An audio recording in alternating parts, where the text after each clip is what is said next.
반갑습니다. 우리 예수생명교회 또 하나님의 은혜로 또 목사님 또 불러주셔서 또 오늘은 우리 제주생명공동체와 연합에서 이렇게 예배를 드리게 되었습니다.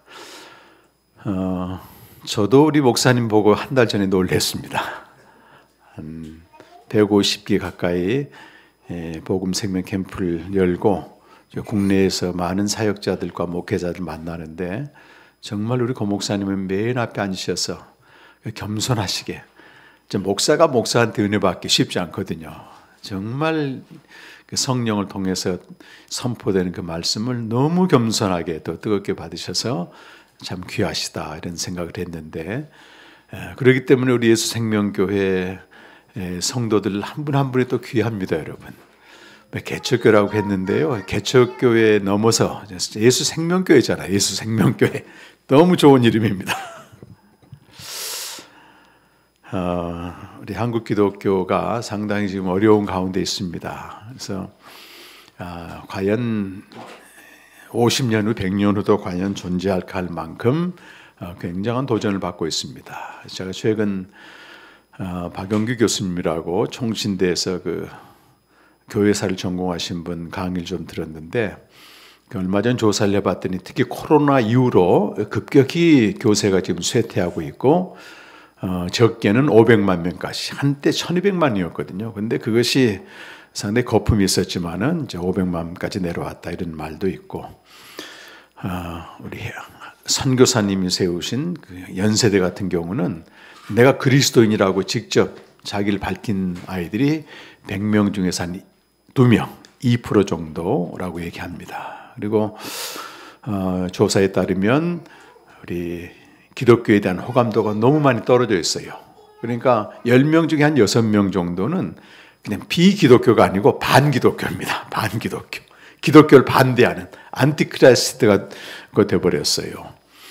근데도 이상하게 사람들은 종교성이 있어서 종교를 갖고 싶다고 하는 사람들이 상당히 많습니다. 65%가 이제 종교를 갖고 싶다 그랬고, 종교를 갖는다면 어떤 종교를 택할 것인가 물었더니 불교가 한 20%, 그리고 가톨릭이 한 15%, 개신교는 6% 나왔습니다. 6%. 그만큼 교회가 지금 세상에 의해서 지탄도 받고 예면도 당하고 있습니다. 그래서 이런 현상은 기독교 2000년 역사에서 사실 늘 있어 왔습니다. 늘 있어 왔는데, 한 가지 분명한 것은 생명을 전하는 교회는 단 한 번도 없어지지 않았습니다, 여러분. 그래서 참 이제 목사님이 어떻게 보면 연륜도 있으시고 경험도 많으시고 또 성경도 박식하신데, 하나님의 이 이곳에 예수 생명교회를 세워준 게 너무 놀라운 섭리입니다, 여러분. 이름이 중요하잖아요, 이름이. 제주 중앙교회, 제주 제일교회 하게 되면 우리가 제주에서 한 가운데다. 또 제일교회는 그런 교회들이 많더라고. 어느 지역 가나 제일교회, 중앙교회는 다 있습니다. 근데 정말 생명교회는 이름보다도 그 이름에 합당한 교회와 성도들이 더 소중한 거죠, 사실은. 예수 생명교회가 무슨 뜻입니까, 여러분? 목사님 잘 아시겠고, 우리 성도님께 물어봐야 돼요. 반주하시는 자매님. 집사님이세요? 예. 예수 생명이 무슨 뜻인가요? 예수님 안에 생명이 예수 안에 생명이 있다. 네, 생명을 주셨다. 그 맞습니다만, 이제 정확하게 이제 말하자면, 우리는 예수를 믿잖아요, 예수. 그 예수가 어떤 분이죠? 하나님의 아들이고, 또 언제 이 땅에 오셨어요? 2000년 전에 사람의 몸을 입고 오셨는데, 그분은 창조 이전부터 존재하신 분입니다. 창조의 세계에 속하지 않은 분이에요. 그리고 이분만 하나님의 생명이 이분에게만 있습니다. 그 모든 피조물은 하나님의 생명이 있는 게 아니고 지음받은 존재예요. 그래서 4세기에 가장 강력하게 활동했던 이단 중에서 아리우스파라고 있는데, 대단한 권력과 어떤 정치와 종교 권력을 가지고 있던 분이에요. 많은 사람이 그걸 추종했습니다. 그건 뭐라고 말하냐면, 예수는 하나님이 만드신 최초의 피조물이라고 얘기하는 피조물. 근데 상당히 먹혀 들어갔습니다, 이게. 생명 얘기를 안 한 거예요. 근데 여러분, 예수님은 골로새서 1장 16절에 있는 것처럼 퍼스트본, 가장 먼저 나신 하나님의 나신 분입니다. 생명을 가지신 분이죠. 그래서 예수를 우리가 믿을 때는 그분이 창세 전부터, 이 세상을 창조하기 전부터 그 아버지와 함께 계시다가 이제는 육신을 입고 이 땅에 오셨잖아요. 육신을 입고 오신 이름이 예수입니다. 원래 그 전의 이름은 말씀이었어요. 로고스. 그래서 요한복음 1장 1절 보게 되면 말씀이 태초에 말씀이 계셨더라. 태초는 창세 이전부터 계셨더라. 이 말씀이 하나님과 함께 계셨으니 이 말씀이 곧 하나님이다. 그 말은 그 말씀이 육신이 되어서 우리 가운데 오신 분이 예수이기 때문에 그 예수님이 하나님이라는 겁니다. 그 예수님의 신성이죠, 신성. 그런데 그가 이제 우리 인간의 몸을 입고 오셨기 때문에 인성을 갖기도 하고 신성과 인성을 동시에 가지신 분입니다. 그 엄청난 분이 인간의 몸을 입고 이 시공간 안에 갇혀버렸어. 원래는 시공간을 초월한 저 만물의 세계에 계신 분인데 아주 불편하겠죠, 여러분. 이렇게 갇혀버렸는데 왜 오셨는가, 그분이. 네, 그가 십자가에 죽으시고 부활하심으로써. 그게 핵심입니다. 그게 십자가에 죽으시고 부활했다, 그 말이 그리스도란 뜻입니다. 십자가에 죽으시고 부활하셔서 우리에게 영원한 생명을 주시기로 하셨다. 그것이 예수님에 대한 가장 정확한 이해입니다. 그러니까 우리가 예수를 믿을 때 단순히 이분은 당연히 2000년 전에 역사적으로 계셨어야죠. 그렇지 않으면 유령을 믿는 거니까 2000년 전에 이 땅에 오셔서 사람의 몸을 입고 사셨다가 33년 만에 다시 아버지 품으로 가신 분인데 그분이 누구냐는 거예요. 하나님의 아들이다. 이거 믿는 겁니다. 그가 우리 죄를 위하여 죽으시고 다시 살아나심으로 생명을 주신 분이다. 이게 그리스도란 말이에요. 예수가 하나님의 아들이고 그리스도임을 믿을 때 우리는 생명을 얻습니다. 그래서 요한복음 20장 31절 말씀 보면 이 많은 표적을 행한 목적은 예수가 하나님의 아들이고 그리스도이심을 믿게 하렵니다. 그리고 예수가 하나님의 아들이고 그리스도이심을 믿는 자마다 생명을 얻게 하렵니다. 이렇게 되어 있어요. 여러분이 생명이 뭐겠습니까? 아니, 여러분 다 생명 있잖아요. 사람으로 태어난 생명도 있고 또 요즘 뭐 사람들이 외로움을 이기기 위해서 반려견 기르는데 반려견도 생명이 있는 겁니다. 얼마나 귀하게 여기는지 몰라요. 어쩐 사람들 가족처럼 여기더라고, 반려견을. 근데 이 사람의 생명도 아니고 또 이런 짐승의 생명도 아니고 우리가 예수를 하나님의 아들이고 그리스도임을 믿게 되면은 전혀 다른 생명을 얻게 돼요. 그래서 저기 그 도표가 하나 있는데요. 이 미국의 그 생명 사역을 했던 진네도 목사님은 이 5개로 생명을 나눴습니다. 맨 아래가 식물의 생명입니다. 식물도 생명이 있습니다. 그러니까 흡수와 배설을 하면서 이렇게 지금 겨울 되니까 바짝 말라가잖아요. 그리고 봄이 되면 또 이렇게 잎사귀가 나. 생명이 있다는 증거입니다. 근데 이 식물은 움직일 수가 없어. 딱 고정되어 있단 말이에요. 그 다음에 좀 더 높은 생명이 동물의 생명입니다. 동물의 생명이 모든 생명체마다 그 생명에 대한 권세가 있어요. 여러분 요한복음 1장 12절 말씀 생각나십니까? 영접하는 자, 곧 그 이름을 믿는 자들에게는 하나님의 자녀가 되는 뭐다? 권세를 주셨다. 권세란 말이 굉장히 중요해요. 권세.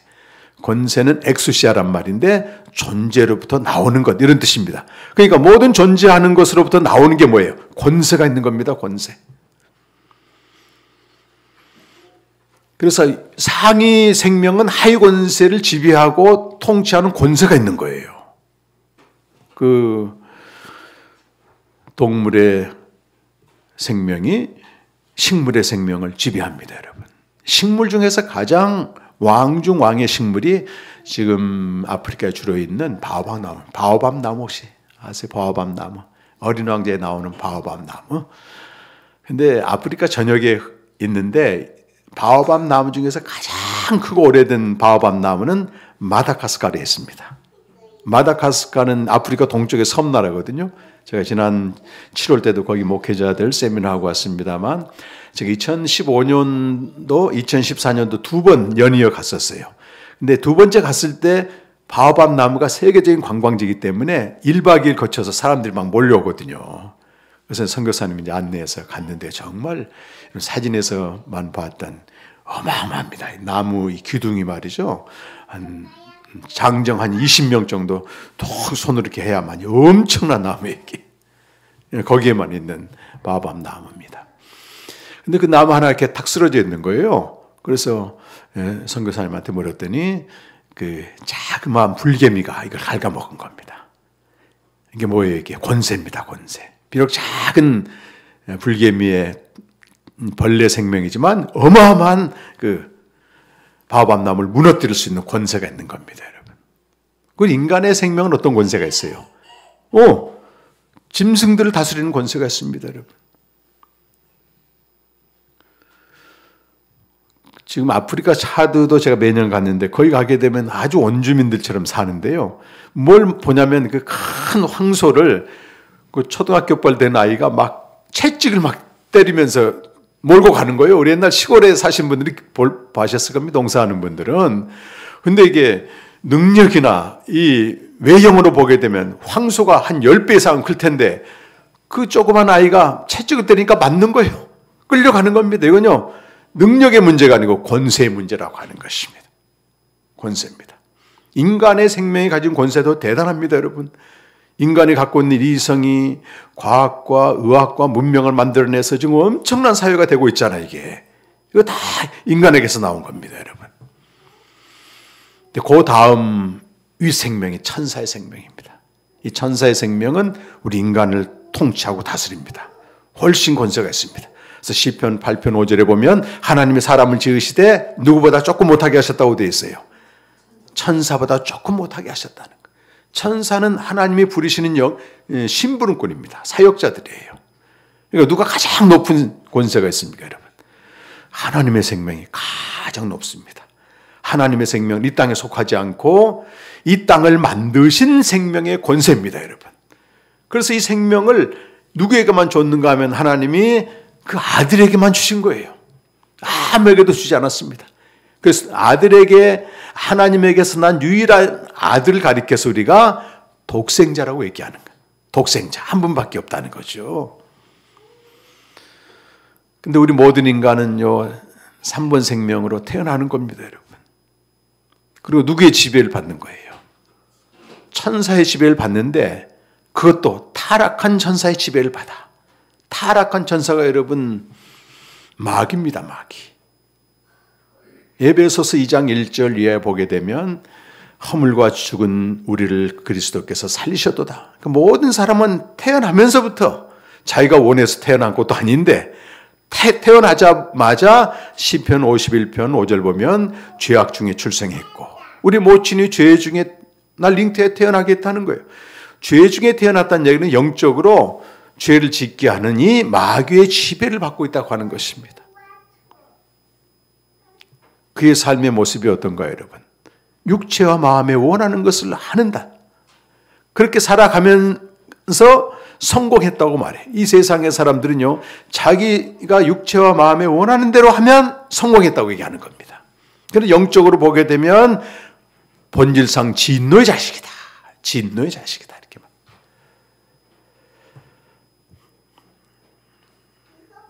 그런데 하나님의 아들이 어디로 오셨어요? 자, 저기 가장 높은 생명을 가지신 분이 사람 3번 생명의 옷을 입고 오신 거예요. 3번 생명이 되셔서 십자가에 죽으시고 부활하심으로 그걸 믿는 자마다 이 복음인데 어디로 끌고 왔습니까? 두 단계를 점프해가지고 하나님의 아들의 생명을 주셨다고. 엄청난 사건입니다. 여러분 이것이 에베소서 1장 19절 이하에서는 저와 여러분에게 베푸신 가장 큰 하나님의 능력이라고 말합니다. 어떤 능력이 생명의 본질을 바꿉니까, 여러분? 아무리 내가 어떤 사람이 반려견을 사랑한다고 해도 사람의 생명을 못 바꾸는 거예요. 인간에게 권세도 있고 나름대로 능력이 있지만 그거는 못하는 겁니다. 생명의 본질은 바꾸지 못해요. 그래서 우리가 어떤 환경, 어떤 부모, 어떤 조건에서 태어났어도 예수님을 영접하는 순간 전혀 다른 세계에서 태어나는 겁니다, 여러분. 이것이 생명입니다, 생명. 그래서 예수 생명이란 말은 예수가 하나님의 아들, 그리고 예수가 그리스도이심, 나를 위해서 죽으시고 부활하심을 믿게 된 사람에게는 이 생명, 두 단계가 점프되는 생명을 얻는다. 이것이 예수 생명의 뜻이란 말이에요. 대단한 거죠. 생명을 얻었으면 어떻게 해야 됩니까, 여러분? 죽은 다음에 천국 갑니까? 당연합니다, 여러분. 근데 그게 전부가 아니고 여기서부터 함께 사는 겁니다. 자녀들이 부모로부터 생명을 받잖아요. 우리 얼마나 사랑스러워요. 아까 우리 지금 몇 살입니까? 한 3살쯤 되겠네. 4살? 2살. 근데도 막 아까 인사 시간에 이렇게 빠이빠이 하더라고. 근데 생명으로, 사람의 생명으로 태어나도 그 생명을 준 부모와 함께 사는 게 진짜 생명이 있는 겁니다, 여러분. 그렇잖아요. 그래서 요한복음에서는 영생은 유일하신 참 하나님과 그가 보내신 자 예수 그리스도를 안다, 그 말은 하나님 아버지와 아들과 내가 함께 사는 것입니다. 이것이 이 땅에서 영생의 삶이고 죽은 다음뿐만 아니고 지금 여기서부터 함께 사는 그 기쁨과 평안과 축복을 누린다고 하는 것입니다. 사실 우리 인간끼리 함께 사는 건요, 인간은 유한한 존재이기 때문에 어쩔 땐 좋을 때도 있지만 어쩔 때는 안 좋을 때도 많습니다, 여러분. 어제도 주례하고 왔거든요, 주례. 우리 서울 공동체 자매 한 명이 주례를 했는데 이제 결혼했어. 원래 10년 전부터 제가 주례하기로 약속했어요. 근데 마침내 시집을 가더라고. 좋은 형제 만나서 이제 갔는데 제가 새벽에 일어나서 1시간 정도 이 주례살 준비해서 한 8년 만에 하는 거기 때문에 이 형제와 자매를 위해서 기도하며, 형제는 또 소방관이고, 그리고 또 결혼식장 갔더니 그 결혼식장 직원이셔 보러 7분만 하시래. 7분만. 그래가지고 잔뜩 출력해서 갔는데 7분 해야 되는데 뭘 해야 되겠어요. 그래서 하나도 못했습니다. 하나도 못하고 이 얘기만 했어요. 우리가 다른 부모, 다른 환경, 다른 조건에서 태어나기 때문에 다르다. 근데 다른 거하고 틀린 거하고는 구별해야 된다. 다른 걸 틀린 거로 생각하게 되면 어떻게 돼요? 내가 그때도 고치려고 하는 거야. 너 잘못됐다, 잘못됐다. 다른 거기 때문에 받아들여야 되는데, 받아들일 수 있는 힘은 우리가 생명으로도 하나님과 살 때만 가능해요, 여러분. 그래서 우리 인간끼리 살게 되면 항상 불의한 화합이 있지만 하나님과 그 아들과 사는 거는 완전한 기쁨이 있습니다, 여러분. 그래서 성경에서는 이 아버지와 아들이 어떻게 살았는가 자세히 설명해요. 이 아들은 아버지의 기뻐하는 바가 되고 아버지는 또 아들을 기뻐하셔서 어쩔 줄 몰랐다는 거예요. 여러분, 오늘 그 스바냐 3장 17절 말씀은요, 그 하나님 아버지가 직접 진노밖에는 받을 것이 없는 자기 백성들 찾아오시는 겁니다. 그 당시 이스라엘 백성들 보게 되면요, 처음에는 출애굽 기적도 보고 하나님을 찬양하게 됐는데 사는 것 자체가 만만치가 않은 거예요. 고난이 계속돼요. 우리가 부족해서도 오고 또 이 세상에서는 죄의 세력이 활동하고 있기 때문에 어떻게 하든 우리를 넘어뜨리려고 하는 세력이 있어서 우리도 부족한 데다가 고난을 피할 수가 없습니다, 이 땅에 사는 동안은. 그러니까 사람들이 야, 하나님 믿어도 소용없네, 이런 생각이 자꾸 들어가. 우리를 구원했으면 우리가 잘되게 해야지, 왜 이렇게 고난을 주고 어려움을 주는가.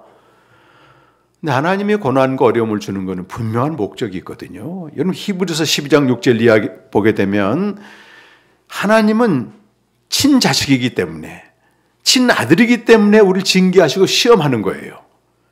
그래서 우리를 그분의 거룩함에 참여하게 한다.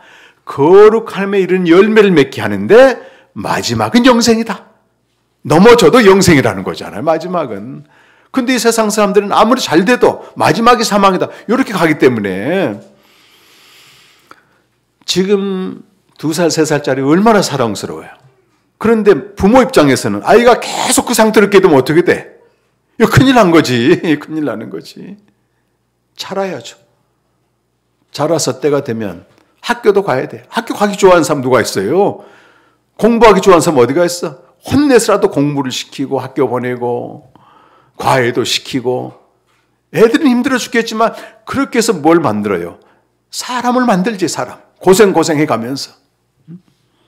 그래야 사회에서 쓰임받을 만한 사람이 되고 하나님도 마찬가지예요. 우리 거룩함에 이른 열매를 맺기 위해서 여러 가지 시험을 주고 시련을 주는데 그게 너무 힘들다 보니까 하나님은 안 보이고 문제만 보이는 거라. 그래서 하나님 믿어도 소용없다.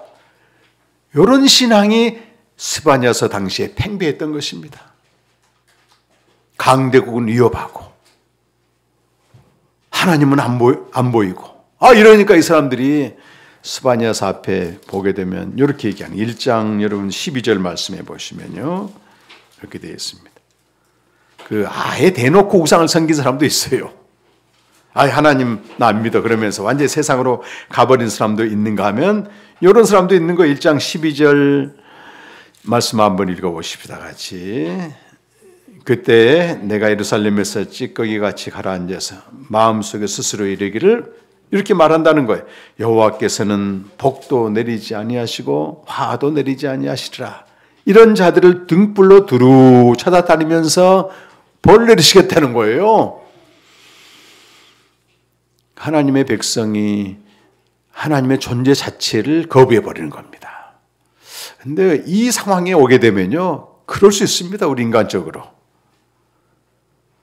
지난달에도 우리 창원에서 캠프를 열었는데 거기 이제 아주 신실한 젊은 부부가 있어요. 아이 둘 낳고 지내는데 정말 매일 주님과 교제하고 하루첫 시간을 말씀으로 살고 정말 투혼하는. 근데 아무리 해도 사업이 좋아지가 않는 거예요. 이렇게. 그러다 자기 친한 친구하고 통화를 했는데 그 친구가 그러더래요. 하나님은 우리 어려움 관심이 없으신가 봐. 그 얘기를 딱 들은 거야. 근데 그 말에 탁 꼽혀버렸어, 이게. 그러다 보니까 매일 하는 주님과의 교제도 무의미해지게 되고, 내가 왜 하나 싶다, 이런 생각이 들어. 그래서 캠프가 열린다니까, 이 사업도 그렇지 않아도 어려운데 다 접고, 커피숍, 카페 하거든요. 다 접고, 이 두 부부가요, 완전히 말씀 앞에 나오더라. 마지막 날, 견증인데 완전히 회복돼가지고. 그렇습니다, 여러분. 그렇게 잘 믿어도 그런 유혹이 온단 말이에요. 그런데 이 백성들은요, 스스로 해결하지 못합니다. 오늘 9절 말씀 보게 되면은, 그때 그 말이 뭐예요? 8절과 연결이 됩니다. 하나님이 말씀하시는 거예요. 내가 일어나 벌할 날까지 너희는 날 기다리라. 내 뜻을 정하고 나의 분노와 모든 진노를 쏟으려고 여러 날을 소집하며 왕국들을 모아서 전부 불에 소멸해버리겠다. 그러는데 9절에 뭐라고 되어 있냐면 바로 그때에 여기 주체가 누구냐면 하나님 자신이 되는 거예요. 이 백성들은요 스스로 돌이킬 힘이 없습니다.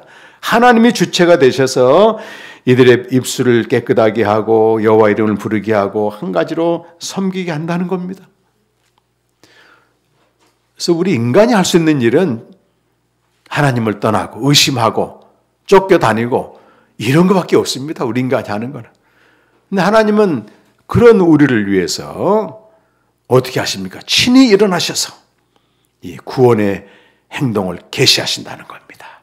그래서 어디 있든지 다 데려오게 만들고 특히 12절 말씀 보게 되면 오늘 이 도성 안에 주의 이름을 의지하고 온순하고 겸손한 사람을 남길 것이다. 이게 남은 자들의 사상인데요. 하나님만 의지하는 이것이 참 은혜 같아요. 저 마지막까지 갔는데 어느 순간에 아니다. 그래도 하나님 살아계시자 하고 하나님을 의지하는 사람들을 보고 계신다는 겁니다. 그래서 그들에게 13절 말씀 보니까 거룩한 삶으로 만드는데 여러분 14절과 15절 말씀 보게 되면은 이 스바냐 선지자가 외치는 겁니다. 도성 시온아 노래하라. 이스라엘아 즐거이 외쳐라. 마음껏 기뻐하며 즐거워하라. 이게 뭐죠? 하나님으로부터 구원받은 자가 외쳐야 되는 기쁨을 말해요. 구원받으면 기쁘죠 우리가. 그런데 그 다음 17절 말씀 보니까 오늘 17절 말씀이 주제인데요. 우리 개역개정보다도 새번역 성경이 참 번역이 잘 되어 있습니다. 오늘 이제 목사님이 새번역 성경으로 읽으셨는데 저도 새번역 성경 여기 주보에 나온 걸 여러분 읽어보세요. 주보에 나온 걸. 17절 말씀을 주보에 나온 새번역을 같이 한번 읽어보겠습니다. 시작. 주 너의 하나님이 너와 함께 계신다. 구원을 베푸실 전능하신 하나님이시다. 너를 보고서 기뻐하고 반기시며 너를 사랑으로 새롭게 해주시고 너를 보고서 노래하며 기뻐하실 것이다. 아멘. 신약시대에는 예수 그리스도를 통해서 하나님이 우리를 맞아주십니다. 여러분 그 히브리서 오늘 묵상하셨다 그러잖아요. 우리가 어떠한 상태, 어떠한 죄 가운데 있더라도 그리스도께서 모든 죄를 다 담당하셨다는 거예요. 그러니까 지금 중요한 것은 내가 그리스도를 의지해서 하나님께로 나가느냐 아니면 여전히 자기를 의지하고 있느냐 이 차이에 이 방향성의 문제입니다. 그래서 하나님 그리스도를 의지하지 않고 아무리 열심히 일해도 그건 하나님이 안 받으시는 거예요. 아무리 선행을 해도 안 받습니다. 근데 그리스도를 의지해서 하나님께 나가면 다 받아주신다는 거예요. 그 히브리서 핵심 말씀이 바로 그 파레시아라는 말씀입니다. 파레시아 뜻은 아들을 힘입어 하나님께 나아가는 권리를 말해요. 권리. 근데 우리가 어떻게 하나님께 감히 나갈 수 있어요? 예수님이 십자가에 죽으실 때 그 몸이 찢겨지심으로 하나님 아버지께 나아가는 길을 열어주셨다고 하는 것입니다. 길을 열어주셨다고 하는 것. 그래서 하나님이 우리와 함께 계시겠다. 17절 말씀 보면 이게 신약 성경에서 그대로 성취가 되는데 주 너의 하나님이 너와 함께 계시다. 죄가 무엇이죠? 죄가 하나님과 분리된 상태입니다. 여러분. 마태복음 1장 21절 보면 그 이름을 예수라 하라. 이는 자기 백성을 그들의 죄에서 구원할 자라 이렇게 돼요. 구원할 자. 그 죄에서 구원한단 말이 무슨 말이겠어요?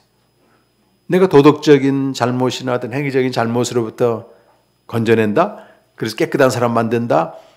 이건 아주 부차적인 거고요. 정말 중요한 게 있습니다. 그 마태복음 1장 21절에 그 마태가 그렇게 이제 천사의 말을 소개한 다음에 이 죄로부터 구원받는단 말이 뭔가를 기록을 해놔. 23절 말씀에. 뭐라고 기록하고 있어요, 거기? 마태복음 1장 23절에 가보시면 1장 21절은 죄로부터 구원할 자라 이렇게 이제 얘기를 했고 22절과 23절 보면 자, 죄로부터 구원한단 말이 무슨 말인가? 그것은 선지자 이사야가 미리 말했다는 겁니다. 보라 처녀가 잉태하여 아들을 낳을 것이요 그의 이름을 임마누엘 하리라 하였으니 이를 번역한 즉 뭐다? 하나님이 우리와 함께 계시다. 오늘 스바냐 3장 17절 보면 처음 나온 말이 뭐예요? 주 너의 하나님이 너와 함께 계시다. 이게 임마누엘이에요. 임마누엘.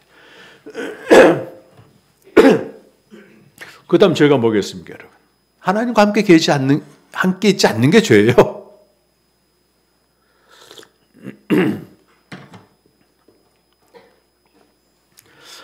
로마서 3장 23절 말씀 보면 모든 사람이 죄를 범하였으므로 하나님의 영광에 이르지 못하였다.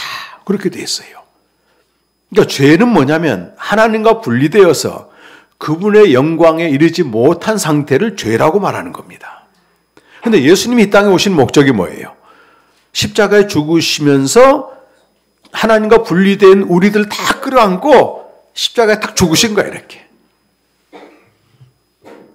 그리고 3일 만에 다시 살아나셔서 다시 살아나신 그 생명, 부활한 생명을 우리에게 그대로 주셔서 생명을 얻게 했다는 겁니다. 전혀 다른 생명을 주신 거예요. 이 생명이 있을 때만 우리는 하나님의 영광으로 들어간다는 것입니다. 영광으로 들어가는 거예요. 하나님과 그 아들이 함께 있는 그곳에 우리가 들어가 함께 사는 겁니다. 갓 태어난 아이가 부모와 함께 살듯이 그 속으로 들어가는 겁니다. 하나님이 주체가 되어서 하나님이 우리 가운데 계시다. 어떻게 했다는 거예요? 여기 17절 말씀 보면 구원을 베푸실 전능하신 하나님이다 이 말은 이제 구원의 내용이 뭐겠습니까? 죄로부터 건진받은 건데 하나님과 떨어져 있는 우리들을 하나님과 함께하게 만드는 이게 구원의 사건이에요. 단순히 복받는 차원을 떠나서 그렇습니다, 여러분. 하나님과 분리된 우리를 다시 하나님께로 들어가도록 하는 것이 구원인데 구원을 베푸실 전능하신 하나님, 이 전능자라는 뜻은 전쟁 용사라는 뜻입니다. 전쟁 용사라는 뜻이에요. 가장 그 근본적인 원초적인 전쟁은 이 이스라엘과 하마스도 지금 싸우고 있지만 우주적인 전쟁입니다, 여러분. 우주적인 전쟁은 하나님과 그의 대적자인 마귀의 싸움이에요. 그런데 마귀는 우리 아담 안에 태어난 모든 사람을 자기 수하에 두고 지배하고 통치하고 있는 것입니다. 죄를 짓게 만들면서 자기 욕망대로 살도록 만드는 게 마귀가 하는 일이에요. 근데 우리 스스로 생명의 권세를 보니까 못 빠져나온다는 겁니다. 그래서 예수님이 비유를 하십니다. 이렇게 강한 자를 결박해서 결박한 다음에 그 강한 자의 소유인 세간을 가져온다. 본인의 사역을 그렇게 설명하시는 거예요. 그 먼저 이 전쟁은 십자가에서 치러지는데 예수님이 십자가에 죽으심으로써 죽음의 세력, 마귀의 권세를 완전히 멸하신 겁니다. 히브리서 2장 14절 말씀 보면 그리스도께서 죽으심으로써 죽음의 세력 잡은 자 마귀를 멸했다. 그리고 그들 지배받고 있는 우리를 건져내셔서 그의 아들의 나라로 옮기신 것. 이것이 전쟁입니다. 전쟁. 예수님이 이 일을 하신 거예요. 십자가에 죽으심으로써. 원래 세상 전쟁은 상대방을 죽이는 거잖아요. 상대방의 장수를 죽이는 게 승리죠. 그런데 하나님의 역설이 놀라워요. 예수님이 마귀에 의해서 이 십자가에 죽임당했는데 사실은 마귀에 의해서 죽임당한 게 아니고 하나님이 우리를 구원하시기 위해서 넘겨주신 겁니다, 여러분. 근데 희한하게도요, 마귀는 자기가 이겼다고 생각했는데 예수님이 3일 만에 살아나심으로 완전히 마귀를 진멸하신 겁니다. 영적 전쟁은 인간적인 힘이나 권력이나 이런 명예나 돈으로 하는 게 아니고 십자가의 죽으심으로써 상대를 정복하는 것입니다. 그래서 계시록에 보게 되면 그 전쟁 승리자는 항상 죽임당한 어린 양의 모습으로 나옵니다, 여러분. 우리가 인간적으로 강해질수록 더 무서운 사람이 됩니다, 여러분. 지는 게 이긴다는 말이 있잖아요. 근데 우리는 그냥 지는 게 아니고 십자가에 죽으심으로써 이런 멸망시킨다는 겁니다. 그래서 하나님께서는요, 그 다음 너를 보고서 기뻐하시고 반기시고 이것은 우리 자녀 삼으시고 하나님이 얼마나 기뻐하는지 몰라요. 근데 이 하나님의 기쁨은 우리가 감을 잡을 수 없습니다. 너무 크신 기쁨이에요. 그래서 여기 보게 되면요, 구원받은 우리의 기쁨보다도 그 자기 아들을 아끼지 않고 내어주셔서 십자가에 내주신 어마어마한 희생을 치르신 하나님의 기쁨이 훨씬 큰 겁니다, 여러분. 뭐 자녀 길러보면 알잖아요. 자녀를 위해서 모든 희생을 다한 부모의 기쁨이 그 자녀의 혜택을 받은 자녀들은 기뻐하기도 하고 때론 불평하기도 하고 모르죠, 그 속을. 얼마나 기뻐해요, 여러분. 희생을 훨씬 많이 한 사람이 희생을 안 한 자보다 더 기쁜 법입니다, 여러분. 네. 교회도 그런 것 같아요, 공동체도. 그렇게 희생을 하고 수고한 사람의 기쁨이 그렇지 않은 사람보다 큰 것 같습니다. 부모가 훨씬 희생하잖아요, 자녀보다도. 근데 기쁨은 부모에게 더 있어. 하나님은 자기 아들 내어주신 엄청난 희생을 치렀는데 그래서 우리를 구원하셨기 때문에 우리가 생명을 얻고 자기 품으로 달려오는 걸 보면 얼마나 기뻐하시겠습니까, 여러분. 맞이하시면서 반갑고 기뻐하신다고 하는. 여러분, 누가복음 15장 11절 이하 보게 되면 탕자의 비유가 나옵니다. 탕자의 비유. 어떤 아버지께 두 아들이 있었는데 하나들은 착해. 집에서 아버지가 시킨 대로 해. 둘째 아들은 좀 반항적이야. 갑자기 재산을 다 자기가 원래는 죽은 다음에 재산을 주는 법이거든. 아버지가 죽기도 전에 유산을 달라 그래가지고 아버지가 줍니다. 그거 갖고 왔다가 엉뚱한 데서 허랑방탕에다 다 쓰고 나서 이제 먹을 게 떨어지니까 돼지들이 먹는 음식이라도 먹으려고 돼지친에 들어갔어. 근데 그것도 떨어져. 그때 생각이 나는 겁니다. 야, 우리 아버지 집에는 우리 아버지가 부자니까 품꾼들, 일꾼들이 많이 있잖아요. 품꾼들은 밥을 배불리 먹더라. 나는 아들은 이미 아니야. 품꾼 중에 하나로 갈 텐데 아버지가 받아줄까? 이렇게 하고 갔는데요. 아버지는요, 저 먼 데서부터 기다리고 있다가 그 아들이 이렇게 고기를 숙이고 오는데 쫓아가서 먹을 걸 안고 탁 입을 마셔. 얼마나 냄새가 심했어요, 여러분. 돼지 치는 데 가보셨습니까, 혹시? 충남에 사는 제가 아는 집사님 돼지 농장을 해가지고 한번 갔는데요. 그 냄새가 보통 고약한 게 아닙니다. 돼지 치는 냄새. 저 멀리서부터 나더라고. 들어갔더니 이제 우리 한국 사람들 일도 안 해.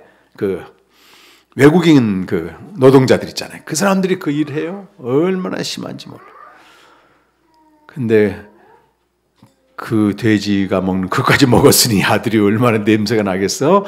그런데 아들은 가서 콕 끌어안고 먹을 끌어안고 입을 맞죠.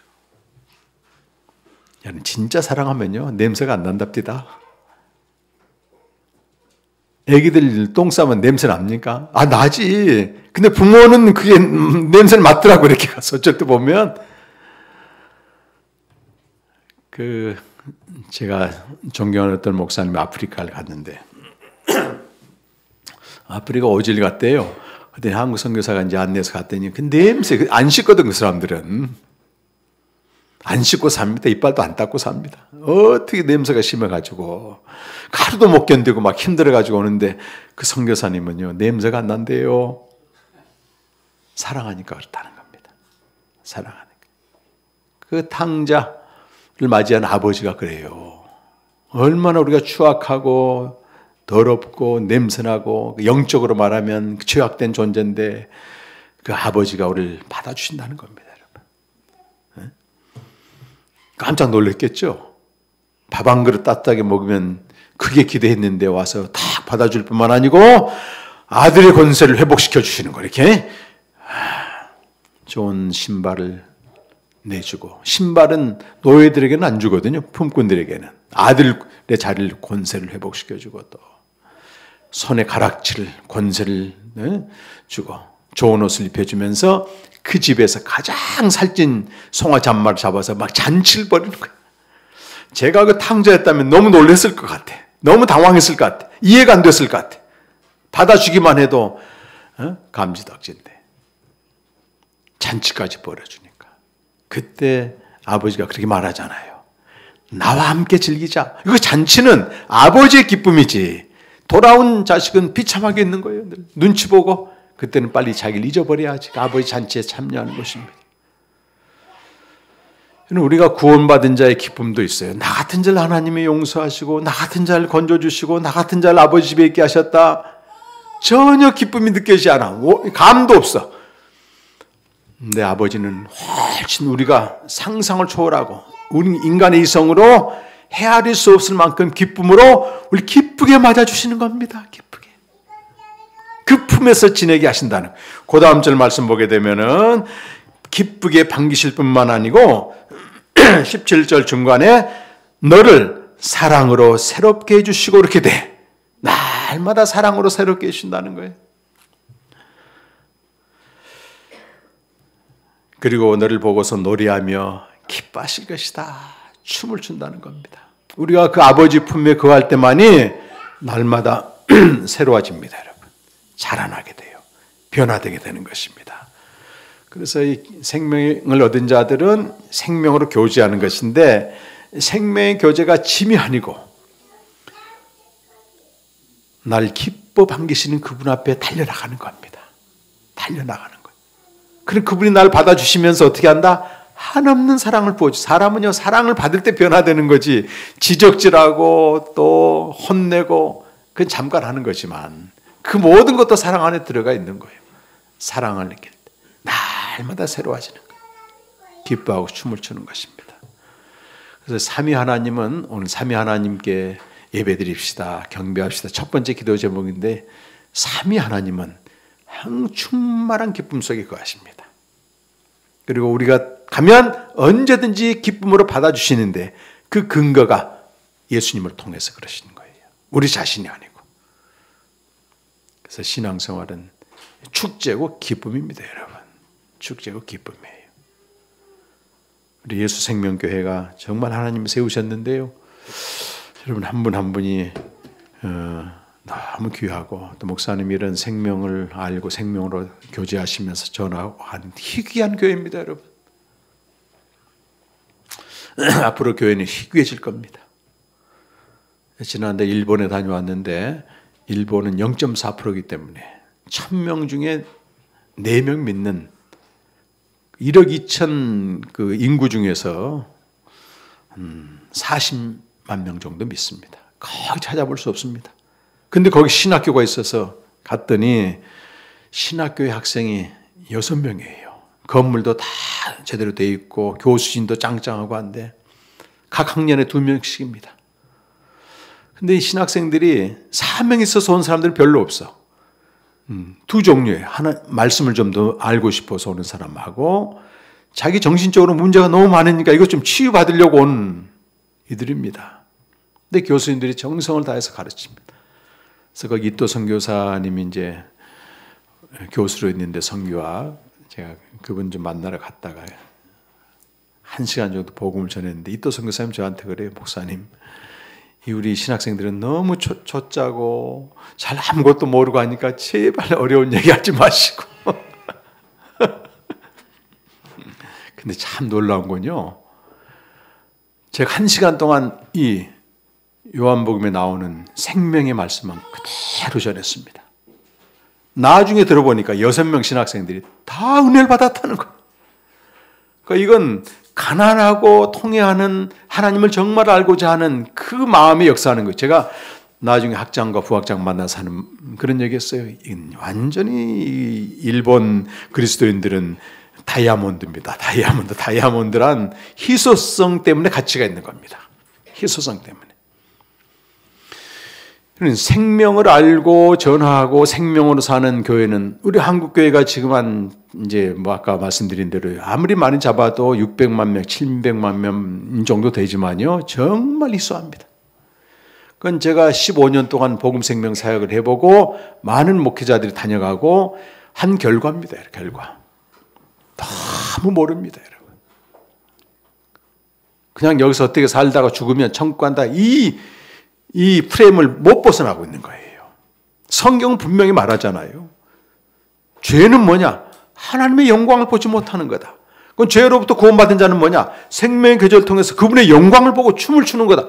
너무 분명하게 성경은 증거하고 있는데 그냥 고작 예수 믿으면 죄 사함 받고 이 땅에서 예수님을 무슨 자기 소원을 이루어주는 어떤 신으로 착각해가지고 기도 내용 보면 그런 거예요.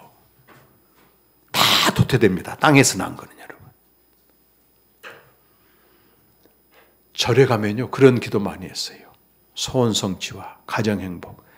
이때쯤 가면 그 기와장에다 다 가족들 소원 적어놓고 뭐죠? 그 올려 사는데 제가 이번에 그 장모님 병문안 갔다 그 근처에 있는 선운사를 가서 깜짝 놀랐습니다. 고창에 가면 선운사가 있는데요. 거기에 뭐라고 되어 있냐면 기도 초청 안내문이 있어. 기도 초청. 한 달에 한 번 철야 정진 기도를 하는데 사람들 2만 원씩 받고 모집하는데요. 그 내용을 탁 보고 내가 뒤집어질 뻔했어요. 나무아미타불 기도는 공간을 넘어선 영혼에서 오는 즐거움을 맛보게 하고 시간을 초월한 영혼의 기쁨을 준다. 이야, 불교가요. 이 땅에 구하는 게 없어졌어요, 이제는. 저 세계 걸 구하더라고. 근데 여러분, 영혼이라고 하는 개념은 모든 철학과 종교가 추구하는 대상입니다, 여러분. 고등 종교가. 사람들은 보이지 않는 것을 추구하게 되어 있거든요. 이 세상 것을 많이 가지게 되면 가진 만큼 공허해지기 때문에 나중에 이걸 다 가진 사람들은 공허의 벼랑으로 추락해 버립니다, 여러분. 그걸 얻기 전까지는 막 올라가, 그걸 위해서. 헛되거든요. 가봤더니. 그런데 영혼을 이야기하는 이 세상의 종교와 철학들은 뭐가 빠져 있어요? 생명이 빠져 있습니다. 딱 하나 차이입니다. 생명이 없는 영혼은 다 공으로 끝납니다. 지금 10년 동안 이 복음 생명의 은혜 받고 이 엑츠라고 하는 아시아 신학연합대 박사과정에서 비교 종교학을 연구하고 있는 그 이승 목사님이 10년 동안 밝혀낸 게 그거예요. 모든 우리 기독교가 아니더라도 다른 종교나 고등 플라톤 이디압부터 시작해서 영혼의 세계를 다 얘기하는데 뭐가 빠져 있느냐?